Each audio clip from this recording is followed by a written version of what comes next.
قبل أي حاجة ادعوا من قلبكم لإخواتنا في فلسطين. فيلمنا بيبدأ مع جونا وهو صاحي مش قادر يحرك جسمه وبيحاول يعرف هو فين، وبيلاقي في جيبه مفاتيح وولاعة، ويبص حواليه بيلاقي نفسه في قبر جماعي مليان جثث، وفي حد بيبص عليه من فوق وبعدها بيختفي، وبيحاول انه يطلع من القبر اللي هو فيه وبيلاقي مسدس تحت رجله وبياخده، وبيجي حد يرميله حبل عشان يطلع من قبر الموتى اللي هو فيه، وبيبدأ يتسلق الحبل ويخرج من القبر وبيدور حواليه على أي حاجة تفهمه اللي بيحصل، لحد ما بيلاقي بيت وبيدخله وبيلاقي مجموعة ناس جوه البيت وبيهددهم بالمسدس اللي معاه، فبيلاقي واحد ميت على الأرض وبيفتكر جونا انهم قتلوه، لحد ما اللي في الأرض بيتألم ويصرخ، وبعدها بيفوق من الإغماء اللي كان فيه، وبتتكلم واحدة فيهم إن كلهم مش فاكرين اللي حصل لهم، وإن كل اللي معاهم هي بطاقات أساميهم ما عدا بطاقة جونا، وإن مفيش موبايلات ولا كمبيوتر ولا عربيات. وبيحاول جونا إنه يكلم براون البنت اللي ساعدته في الخروج من المقبرة، لكنها ما بتفهموش لأنها ما بتفهمش لغته، غير إنها خارصة كمان، وبتفضل تكتب لغة محدش يفهمها. وبيقولوا إن براون كانت أول واحدة موجودة في البيت قبلهم كلهم، وإنه كلهم صحيوا بنفس الطريقة اللي هو صحي بيها، لكن في أماكن مختلفة. وبيحاولوا إنهم يدوروا في البيت عن أي حاجة، وبيلاقوا مخزن مليان أكل وفيه تقويم متعلم على يوم 18 إبريل، وهما دلوقتي في 17. وبينادي يورم إنه لاقي دولاب مليان أسلحة وذخيرة، وبيسمع دوشة بره البيت، وبيلاقي إن براون رايحة ناحية الغابة، وبتتقسم مجموعتين، مجموعة بتحمي البيت والمجموعة التانية تطلع ورا براون. وبيطلع لوكاس وجونا وشارون يدوروا في الغابة، وبيلاقوا 2 ميتين ملفوفين بسلك شائك في الشجرة، وبيكمل لف لحد ما بيلاقوا كوخ فيه ست كبيرة متكتفة وبتاكل براون. وأول ما الست بتشوف جونا بتجري عليه وتصرخ لحد ما بيضربها ويغمى عليها، وبيلاقوا إن في كاميرا جوه الكوخ، وبيقترح جونا إنهم يدوروا على مصدر البث واللي غالبا موجود في البيت. وبيكتب نيثان إنه بيقدر يقرأ ويتكلم اللغة اللاتينية والفرنسية والإيطالية، وبيتكلم قدام جونا باللاتينية، وبيقول له إنه حاسس إنهم يعرفوا بعض كويس، وبيحس إنه كمان عارف شارون، لكن مش قادر يحدد المعرفة اللي بينهم إيه. وبيحاولوا إنهم يفتحوا باب حديد بالمفاتيح لكن بيفشلوا. وبيجي تاني يوم وبيقرروا يكملوا بحث في الغابة عن أي دليل يفهمهم هم فين. وبيسيب مايكل وبراون موجودين في البيت، وبيقول لهم محدش يتحرك من البيت، لكن بيسمع مايكل صوت حد بيستغل، وبيسيب البيت وبيمشي ورا مصدر الصوت، وبيشوف إن واحد متكتف بالأسلاك الشائكة، فبيحاول مايكل إنه يحرره، لكن الراجل المربوط بيلف السلم حوالين رقبة مايكل وبيقع في رقبته وبيقتله.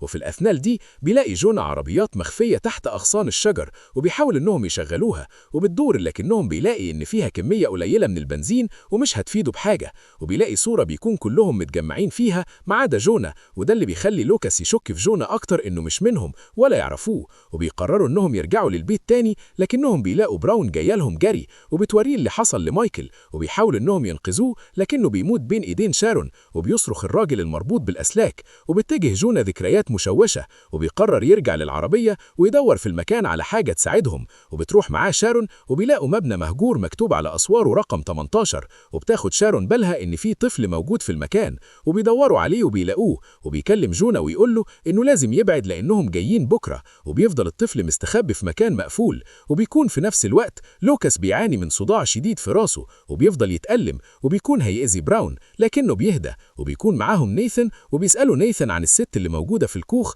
وإن لو ينفع يعرف منها أي حاجة، فبيروح نيثان الكوخ لكنهم بيلاقوا إن الست فكت نفسها وهربت. وبيقرر جونا إنه يلف في الغابة لوحده يمكن يوصل لتفسير للي بيحصل. وبيوصل نيثان لبيته وبيلاقي تحت رجليه نضارة، وأول ما بيلبسها بتبدأ ذكرياته ترجع له. وبترجع براون البيت، وبيكون لوكاس افتكر أغلبية ذكرياته. وبتدخل براون الأوضة المقفولة بالباب، وبتستخدم براون لوكاس لحد ما بيوصل للأبو بتاع البيت اللي معمول على هيئة معمل تجارب، وبيلاقي فيه شاشة عليها كاميرا بتريب أقفاص حديد موجودة في البيت اللي فيه نيثان. وبيوصل نيثان لقفص بيلاقي فيه الست اللي كانت محبوسة عليه، وبيفتكرها وبينده لها باسم هيليان، وبيقول لها إنه آسف على موت بنتها. وبتهاجم هيليان عليه وبيقفل باب القفص عليها. وبيلاقي لوكاس فيديو على كاميرا تسجيل لجونا وهو بيتكلم عن تجاربه اللي بيعملها على براون، وبيبان في الفيديو إنه بيعمل التجارب على براون وعليه. وبيرجع جونا وشارون للبيت بالعربية، وبتقع قدامهم شجرة كبيرة بتسد الطريق عليهم، وبيلاقي إن في ناس بعيد، وأول ما بيشوفوه بيجروا وراه علشان يقتلوه، وبيهرب هو وشارون. وبيوصلوا البيت وبيكون مستنيهم لوكاس، وبيهدد جونا بالقتل لو اتحرك، وبيدي الكاميرا لشارون عشان تشوف الفيديو. الفيديو، وبتشوف هي كمان تم إجراء التجارب عليها من آثار الجروح اللي على دراعها. وبيقرر لوكاس إنه يرمي جونا في الحفرة اللي هو صنعها من الأموات اللي عمل عليهم التجارب اللي عملها عليهم. وبيطلب لوكاس مفاتيح العربية من شارون عشان يهربوا من المكان، وبيفضل يقول لبراون إنه هيخلي باله منها ويحافظ عليها لحد ما بيمسكها من رقبتها وبيقتلها. وبتحاول شارون إنها تدافع عنها لكنه بيضربها وبتقع على الأرض. وبتحاول براون إنها تهرب منه لكنه بيمسكها ويتهجم عليها، فبتهدد شارون بالبندقية إنه يسيبها، فبيسيبها ويهرب منهم. وبتروح براون تساعد جونا إنه يطلع من الحفرة تاني، وبيقرروا يرجعوا تاني المبنى القديم. وبيدور على الطفل الوحيد اللي اتعرف عليه لكنه ما بيلاقوهوش. وفي طريق رجوعه للبيت بيشوف إن في عربية عاملة حادثة، وبيشوف صندوق معين فيه عينات. وبيبدأ جونا يفتكر إنه كان بيعمل تجارب على مرضى بهدف مساعدتهم للتخلص من صداع مميت سببه الطاعون، وإنه بيتعامل مع الجيش وبيبعت لهم كل أبحاثه لمساعدة المرضى، لكن اللي بيفشل عليهم التجارب بيتحولوا لأشخاص شبه ميتين. وبيجي لوكاس يخبط بعربيته وبيبدأ شكله يتحول زي باقي المرضى، وبيحاول جونا إنه يساعده ويعالجه لكنه بيهاجمه، وبيضطر جونا إنه يضربه بصخرة في دماغه ويقتله. ويفتكر جونا ذكرياته هو وكل أصحابه اللي كانوا موجودين في البيت، وإنه كان بيحاول يساعدهم بموافقتهم. وبيستعيد نيثان وشارون كل ذكرياتهم هم في البيت، لكن بيتم الهجوم على البيت من كل المرضى اللي قدروا يهربوا من المرضى اللي فشلت عليهم التجارب وتحولوا لأشخاص شبه ميتين.